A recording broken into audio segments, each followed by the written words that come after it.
Matters. Phil Egan, good morning. Morning, how you doing? Very well. We've got your Monday headlines right here, and I'm going to read them out. So we've got 3 headlines today. So on Monday's newspapers, it says here, Fox's sake. So I think you're predicting a Liverpool or Leicester City defeat on Sunday. Is that what we're saying here? Well, it works both ways. I've covered myself there because if Leicester win, then yeah, that can be elation. That can be Leicester's celebration. But if obviously that can apply to Manchester United as well, as in as the headline says, if they lose and they don't get that top 4 spot. It's kind of remarkable that we found ourselves in this situation on the final day, isn't it? Like, it's very, very rare. Like, we have dramatic Champions League situations down through the year. Like, I mean, food poisoned gate with Spurs back in 2006 when Arsenal swooped on in and got the top 4 position. But actually where these 2 teams are going head-to-head on the final day, I can't remember a time like this.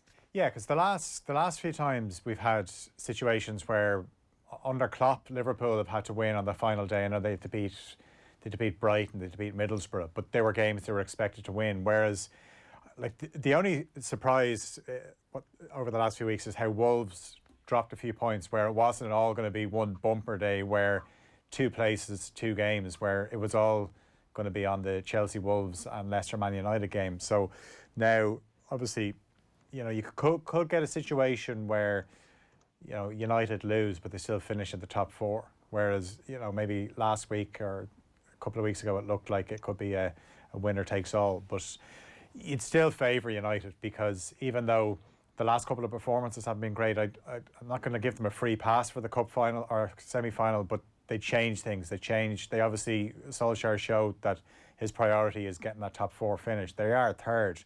When you think back to earlier this year, at one stage Leicester were 14 points ahead of Manchester United.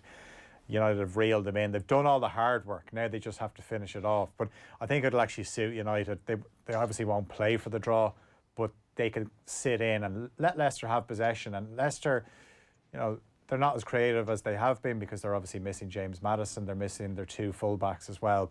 And United, if they can pick them off in the break, I think it should be a comfortable enough afternoon for them. There's been plenty of questions about what Manchester United need to do in the transfer market in order to solidify that defence a little bit more. It's been a leaky defence. We've seen it getting caught quite a bit on set pieces. There's been a lot of criticism of Victor Lindelof, and that's fair enough. They will need to strengthen at the back if they want to challenge for the Premier League. But where do their attack rate, in your opinion, Phil, if you're comparing them to Liverpool, to Manchester City, to Chelsea's next season attack? Like, are they a top 3 attack whatsoever? I know we put this to Andy Mitten yesterday, but it just seems that all the criticism and all the suggestions of how Manchester United are to improve is focused on the defence, where they probably need to make a couple of attacking signings as well. Yeah, big time. I mean, they're obviously linked with Jadon Sancho, and I think people have said the form of Mason Greenwood means that Jadon Sancho isn't as much of a priority. But if Jadon Sancho is available, United have to go after him, and they have to strengthen, because Greenwood's been sensational in the last few months, but you need strength and depth. Also, you look at the other night, Rashford wasn't very good.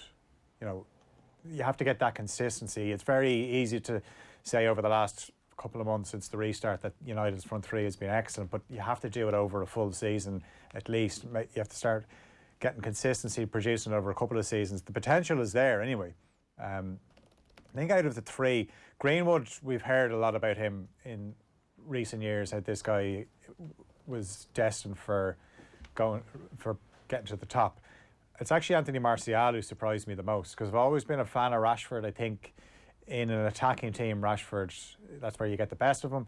But Martial, at times, nothing even to do with the price tag that they paid Monaco, because he didn't set that. But he's shown glimpses. But actually, in the last few weeks, he's shown a bit of, he's got a bit of bite about him as well. And sometimes he drifts in and out of games, but he's been excellent. Now, can they do that at the start of next season? And when there's a clean slate at the start of next season, and if United make a few signings, the pressure will be on. It won't be, let's get into the top 4. Now people are saying, okay, you're in the top 4, and not only do you stay there, you have to start closing the gap on the likes of Liverpool and Manchester City. So that comes with that comes an added pressure. So can that front three answer that? We don't know. We won't know until next season. But I certainly think they need backup there. I mean, look at the bench now. If they are bringing on players, the likes of Juan Mata, Jesse Lingard, they're not up to it. You mentioned Victor Lindelof. Yeah, they need another player. Is Harry Maguire really going to win a Premier League title for you? Luke Shaw has had obviously he's injured at the moment. He's had an okay. He's solid, but is he going to take it to that next level? Wan-Bissaka is obviously an excellent defender, and something that he needs to improve on obviously is his attacking. But first and foremost, he is a defender. So, you know, that's something that they can work on, his attacking side of things. And the goalkeeper's an issue as well. So it's like there's plenty of work to do, but do you know what? If they can get into the top four, then they build on that. The story this week is that Chelsea might be coming in for Dean Henderson. What do you do in this situation if you're Manchester United and you have a club coming in for Henderson who'll pay him up to 130 grand a week? I think was the figure that's been mentioned in the British press this week. How do Manchester United guarantee that he will be happy at the club if they want to keep David De Gea? I personally can't see a workable situation here. They'll have to probably give the guy a guarantee that he can come in and actually get some game time. Basically, this is a roundabout way of asking what's your view on the De Gea situation and how they managed to fix this. De Gea obviously isn't what he used to be. Dean Henderson, there's been a lot of calls for Dean Henderson to come in because he's been so good for Sheffield United, but there's a big difference with being a goalkeeper for Sheffield United and Manchester United. If he was to come in and replace David De Gea, if Solskjaer said, right, you're now our number one, he's only 23. That's a lot of pressure. And you know, you can have the odd off day for Sheffield United. Look what happens when De Gea has an off day for Manchester United. He is all over the headlines. He obviously was at fault for a couple of goals against Chelsea on Sunday. And what did Solskjaer have to do in the press conference before the West Ham game? He had to shut it down by saying, this is not going to be a David De Gea press conference. So that's the kind of scrutiny you're under if you're the Manchester United goalkeeper. Dean Henderson is good. We don't know. It goes back to what I said about the front three. You don't really know until you're thrown in there if you're good enough. And from what we've seen of Dean Henderson, he certainly has the potential, but that's all it is at the moment. As I said, it is a huge ask for a young goalkeeper to be the number one at Manchester United. To obviously, like, you know, if it happened, say, for example, that Dean Henderson was sitting on the bench next season and De Gea got injured, then Dean Henderson takes over. That's fine, but actually, if you were basically saying to him, you know, there's the keys to the house, it's all yours, that's a serious bit of pressure. They obviously should just get Queven Kelleher in, Phil, like, let him off to step down the grades a little bit at a Leicester club, give him some experience, you know, send him out on loan and bring him back to a big club. Come here, joking aside, like the 3 to 6 battle is obviously fascinating. Who's done better this year, Brendan Rodgers or Espirito? Do you know what?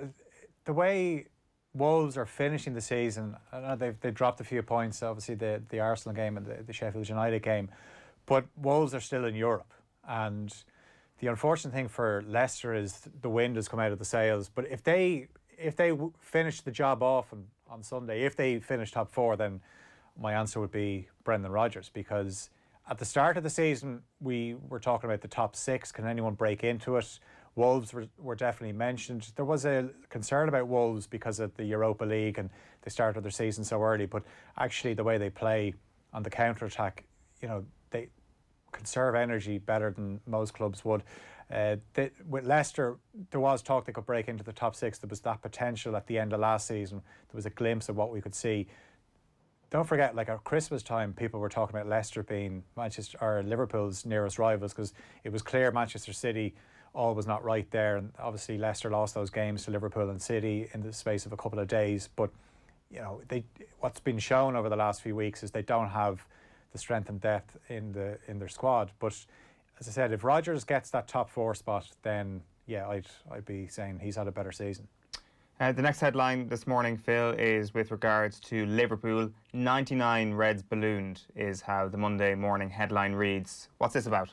Okay, well, obviously Liverpool are on 96 points at the moment, which is a significant number in Liverpool's history. The number that you'll often see just as for 96 when Liverpool relate to the Hillsborough disaster. So they're on 96 points now. Obviously, if they beat Newcastle on the final day, they go to 99 points. Now, why I've gone for Red's Balloon. Obviously, we know the song, but I'd say they're probably still celebrating. Jurgen Klopp the other night looked like a man that, you know, he was going to be making the phone call to say, yeah, I don't know if I'll be home this evening. You know, you know, when you see me, you'll see me. We saw obviously what happened when Liverpool played Manchester City. There was a few indications that a few players had done more damage to themselves than others. There's obviously quite a few players in the Liverpool squad that don't actually drink. Two of the front three, we know James Milner doesn't either. Probably there are a few more in there as well. But yeah, I'd say they've enjoyed their last few days, but they'll probably enjoy going to Newcastle. It's a fixture that tends to be quite kind to Liverpool. They've had some good wins there. Obviously, they needed a late goal last season to get a 3-2 win. But yeah, if they don't actually win, I think Liverpool fans would think there'd be something quite fitting about winning the Premier League title on 96 points. Yeah, it's a good point. I hadn't realised it till after the game the other night. Actually, it'd be remarkable if that was how they actually finished. It's going to be ballot day tomorrow, I think, in the Football Awards. Look, we've had this conversation multiple times before, and you're a Kevin De Bruyne? No. Oh, sorry. Which side of the fence have you fallen on here? Well, I think if I'm going for Young Player of the Year, for me would be Trent Alexander-Arnold, and then for Player of the Year, it's Van Dijk or Mane for me. Van Dijk has played every league game for the last 2 seasons. Take him out of the Liverpool team, they're not what they are at the moment. He makes the game look so easy. He doesn't break a sweat. He made a mistake last week against Arsenal, and you know, it was almost reassuring to see that he is human. So I think the only thing that might count against him is the fact that he won it last season. That, you know, people would think, well, this is what he does anyway, so is it really a surprise? Sometimes somebody could win it because they go to a level that we didn't think they had, and that's maybe where the Jordan Henderson stuff is coming from. Final headline from Monday, looking into the future here. What were you thinking? What without the H? This is about Watford FC, I dare say, Phil. Yeah. Watford relegated from the Premier League. 3 managers this season, sorry.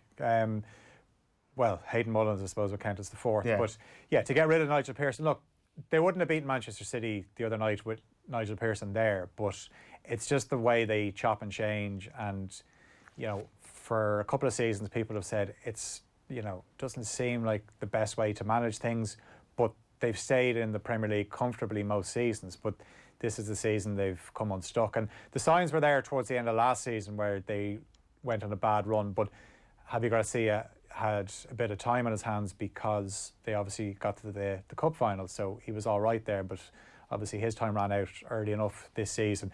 Not many teams would have any beef with Watford, but Arsenal do.